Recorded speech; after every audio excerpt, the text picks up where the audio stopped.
বিশ্বের অন্যতম একটা প্রাণী, যেটাকে বলা হয় মরুভূমির জাহাজ। উট কতটা শান্ত, কতটা নম্র, এটা আমরা জানি না। আজকের ভিডিওতে আমি এগুলো নিয়েই বলতেছি।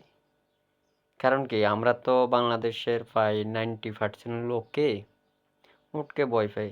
কারণ উট কত বড় প্রাণী, এটার কাছে যাব কেমনে, কি করে। দেখুন আজকে আমি কিভাবে গেছি, আমি কিভাবে এই উটে নিয়ে খেলা করতেছি। কারণ কি, যদি উটরে ভালোবাসেন, যে কোনো প্রাণী, উট না, যে কোনো প্রাণীকে আপনি যদি ভালোবাসেন, তাহলে সে প্রাণী আপনার কাছ থেকে খুবই কাছে চলে যাবে। মানে তার অ্যাট্রাকশনটা দেখাবে না, আপনাকেও ভালোবাসা ফেরত দেবে। কিন্তু মানব জাতি ওটা করে না। প্রাণীকুলে সব প্রাণীরাই ভালোবাসাটা ফেরত দেয়, কিন্তু মানব জাতি ওই ভালোবাসাটা ফেরত দেয় না। দেখেন, আমি এই উটটাকে